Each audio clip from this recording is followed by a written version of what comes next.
Hello friends, and welcome back to my YouTube channel. If you're new, take a quick second and hit the subscribe button down below and the notification bell so you know when I'm posting. You can also follow me on Instagram. My Instagram information is over here and in the description box below. In this video, I will review the difference between the usage of usted and do. I also recommend watching the video Learn Subject Pronouns. I'll link it on top as well in the description box below. That goes over all of the subject pronouns and their usage. If you like this video, don't forget to hit that like button. Without further ado, let's begin. In English, you use the pronoun you to directly address someone. In Spanish, we have two pronouns that would mean you, usted and tú. Usted is the formal pronoun for you, and tú is the informal pronoun for you. You would use the pronoun usted when you are speaking to someone who is older than you, or to someone you want to show respect, or someone you don't have a relationship or know. You use the pronoun do when you know the individual you are speaking to, like a friend, family member, or classmate. Now let's go ahead and review the rules for the verb forms for usted and tú. First, let's go ahead and review the pronoun do. So the present tense verb form for do always ends with s. Example, ¿Tienes tú una blusa marrón? Marrón, brown. Usted. Now the present tense verb forms for usted end in either a or e, and are always the same as the forms for él and ella. So here's our example question. ¿Tiene usted un vestido blanco? Vestido, dress. And here's our next example. ¿Usted habla inglés? Good job. I introduced the forms of the verb ser in my video Learn Spanish Verbs Ser and Estar. I recommend that you go back and watch that video just for review.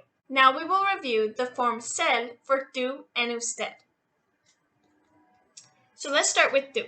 The tú form of ser is eres.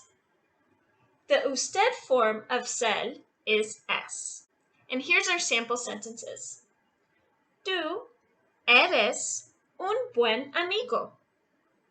Buen amigo, good friend. Usted es muy amable. Muy amable, very nice. Great job. So the plural form of you in Spanish is ustedes. In English, you would hear speakers use the plural form you as you guys or you all. For ustedes, the verb form ends in the letter N.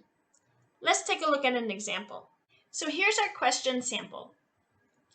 ¿Cómo están ustedes? Which means, how are you all?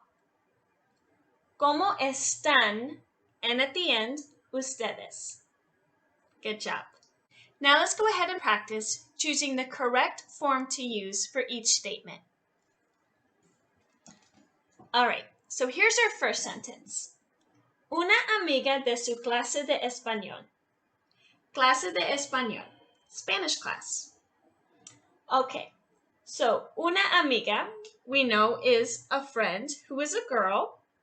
And if she's your friend, then you already know who she is.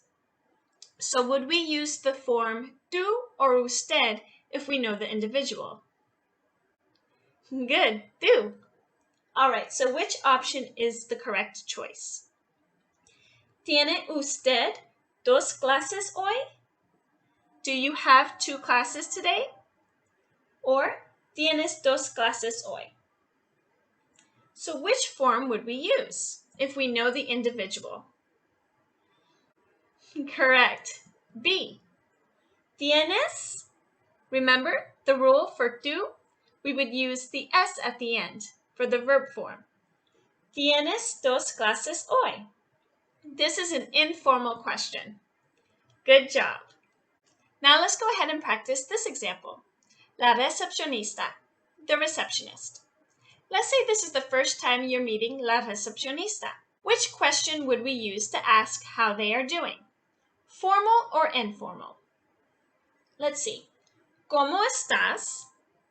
Informal. Or ¿Cómo está usted? Formal. What do you think? Good job. B. ¿Cómo está usted? Because this is the first time we're meeting la recepcionista and we don't know the individual. So we would ask him or her how they are doing by saying, ¿Cómo está usted? Good job. Let's continue practicing. Here's an example of un niño, or a child who is a boy. How would we address this child? Here's the sample sentences. Tú tienes una bicicleta nueva. Or you have a new bicycle. Bicicleta nueva. New bicycle. What option do you think we should use? A or B? Good job. A. We are addressing a child, not an adult.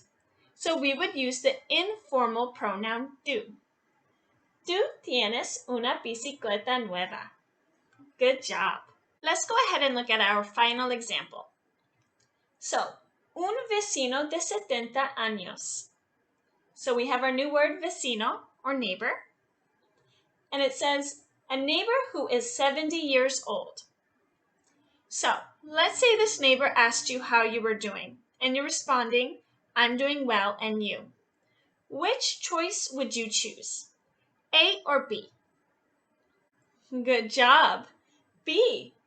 Estoy bien y usted. Now, why will we use choice B? Because we know that the neighbor is in an advanced age. He's 70 years old. So we will use the formal pronoun usted because he is someone who is older than you. Estoy bien y usted. Great job. Now we will review our 10 new learned words from today's lesson. Marrón, brown. Vestido, dress. Buen amigo, good friend. Muy amable, very nice. Clase de español, Spanish class. Recepcionista, receptionist. Niño, child, in this case masculine. Bicicleta, bicycle. Nueva, new. And finally, vecino, neighbor. Well done. That's all for today's video. Don't forget to hit that like button, subscribe if you're new, and I'll see you in the next one. Bye.